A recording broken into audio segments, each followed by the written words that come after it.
The Wizard and the Hopping Pot. There was once a kindly old wizard who used his magic generously and wisely for the benefit of his neighbors.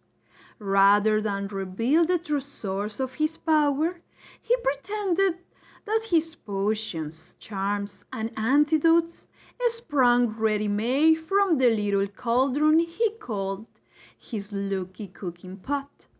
From miles around, people came to him with their troubles, and the wizard was pleased to give his pot a stir and put things right. This well-beloved wizard lived to a goodly age, then died, leaving all his chattels to his only son. This son was of a very different disposition to his gentle father. Those who could not work magic were, to the son's mind, worthless, and he had often quarrelled with his father's habit of dispensing magical aid to their neighbours. Upon the father's death, the son found hidden inside the old cooking pot a small package bearing his name. He opened it, hoping for gold, but found instead a soft, thick slipper, much too small to wear, and with no pair. A fragment of parchment within the slipper bore the words, "In the fond hope, my son, that you will never need it." The son cursed his father's sage-softened mind, then threw the slipper back into the cauldron, resolving to use it henceforth as a rubbish pail. That very night a peasant woman knocked on the front door. "My granddaughter is afflicted by a crop of warts, sir," she told him.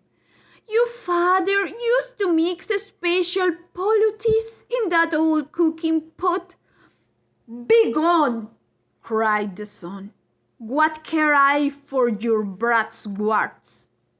And he slammed the door in the old woman's face. At once there came a loud clanging and banging from his kitchen. The wizard lit his wand and opened the door, and there, to his amazement, he saw his father's old cooking pot. It had sprouted a single foot of brass, and was hopping on the spot, in the middle of the floor, making a fearful noise upon the flagstones.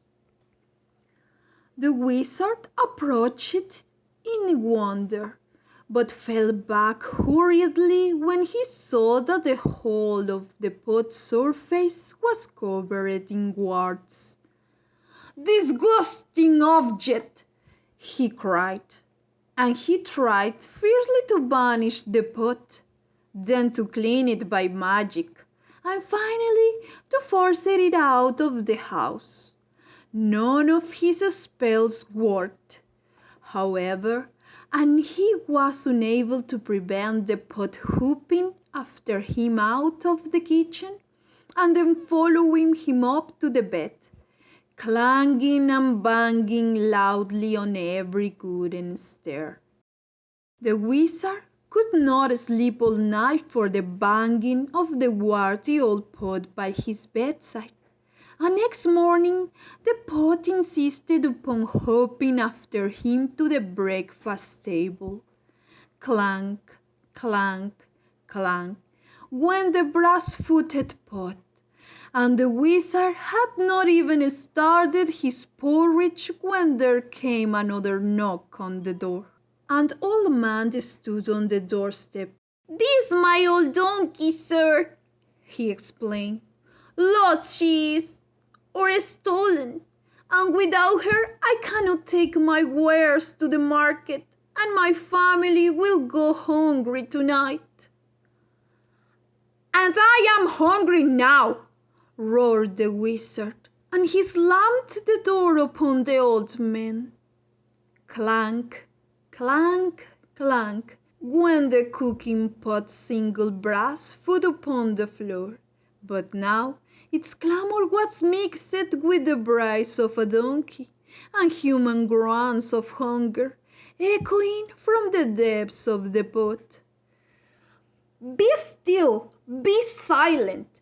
shrieked the wizard.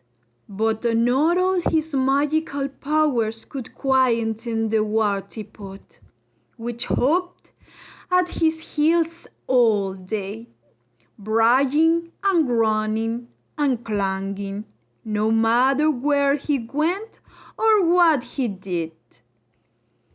That evening there came a third knock upon the door, and there on the threshold stood a young woman, sobbing as though her heart would break.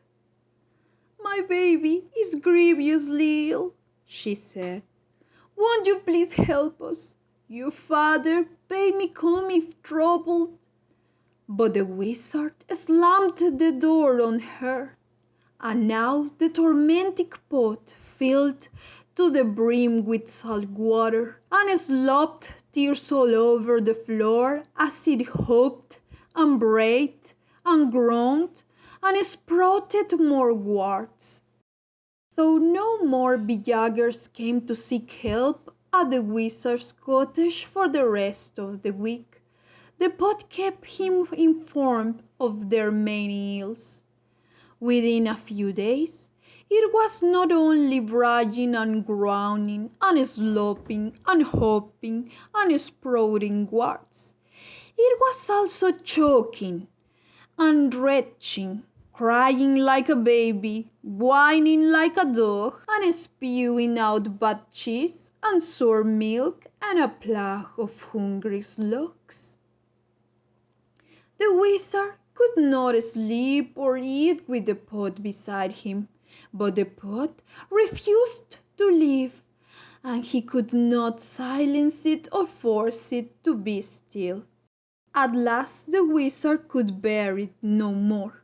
"Bring me all your problems, all your troubles, and your woes," he screamed, fleeing into the night, with the pot hopping behind him along the road into the village. "Come, let me cure you, mend you, and comfort you. I have my father's cooking pot, and I shall make you well."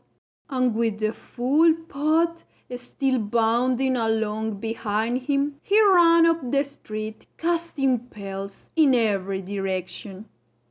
Inside one house, the little girl's warts vanished as she slept.